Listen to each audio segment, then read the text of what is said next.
Florida Georgia Line is quite possibly the hottest duo in country music today. They've come a long way in the last year and a half since we caught up with them on a side stage at the Country Throwdown tour stop in Nashville.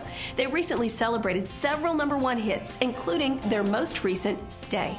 Kelly Lynn caught up with them and the writers of that incredible song at a party at ASCAP. We're here with Blackstone Cherry. These guys wrote the song. Congratulations. What a wonderful day to be here for a #1 party on Stay. Now, the song, you guys wrote it and recorded it several years back, but it didn't come out, right? Yeah, actually, we released our third studio album, Between the Devil and the Deep Blue Sea. It's a tongue twister. But in 2010, we had Stay on that record, and, you know, it was, the album cycle went like 2.5 years, and then, you know, found out the guys were going to cut the song on the record, and it was pretty amazing. I'm sure. So how did that come together? You guys, I guess Joey came to you and said, we want to record it, or he brought new life to the song a little bit too, didn't he? Oh, yeah. In a nutshell, we were, and stop me if I'm wrong, there's been so much going on. We were writing at the practice house, and Joey came up, and we were excited about it because he's had a great track record even before he got into the country world, you know, with Nickelback and everybody. So he came up to write with us, and we knew it was a great song, and we recorded it. And then we met Tyler and Brian. We wrote with them just before they even had an album out, really. They were Big Loud Shirt. Yeah, and they just mentioned to us, they said, man, we love y'all's song Stay, you know. And at the time, it was just a great compliment from 2 other musician friends.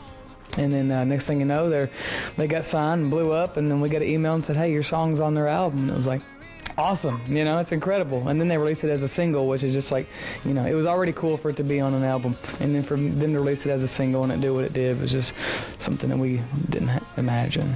Love it. So that must have been a really cool day when you find out that you're about to have a single at country radio with one of the biggest acts at country. Well, I mean, you know, you look at the success they've had with all their previous singles, and we were like, they're going to record this song we wrote in 15 minutes, you know, and it just kind of came about. And you know, we're very fortunate. You know, we've been doing this for 12 years now. We started the band almost coming up on 13 years, and finally got a #1 song. So we're super happy about that. You know, you can't be any more happy than we are right now. But if I told you I loved you, would it make you want to stay? I'm sorry for the way I hurt you and making you walk away. And if I wrote you a love song and sang it to you every day, would it ever be enough to make you want to come back home and stay? Here with Florida Georgia Line, congratulations, celebrating an amazing #1, 4th in a row. Talk about this song and how it was a little bit different for you. Yeah, it's basically a love rock ballad, you know. It's a little different for us. I mean, our last 3 singles were pretty much FGL party songs, and this is kind of outside of our box a little bit, but we really just wanted to show a different side of who we are, or another side of who we are, and you know, just get out of the box a little bit. You know, it's been amazing. Our fans have loved it, and country radio has been very supportive, so we're very blessed. It's been awesome. Great song, and I mean, the minute you hear it on the radio, it's very different, but it was awesome, obviously, and climbed the charts quickly. Talk a little bit about the guys that wrote it, because you normally write everything, and you guys cut an outside song here. And yeah, our producer Joey Moy and the guys from Blackstone Cherry, the rock band, wrote it, and we heard it, you know, 2.5, 3 years ago when we first started talking with our manager Seth, and he played it for us. And you know, fast forward 2.5 years later, you know, or year and a half, you know, it's time to cut an album, and that was the song we were really missing. And we added some things to it, kind of made it our own. Joey Moy made it, I mean, just a standout track. You know, it screams at you in a way.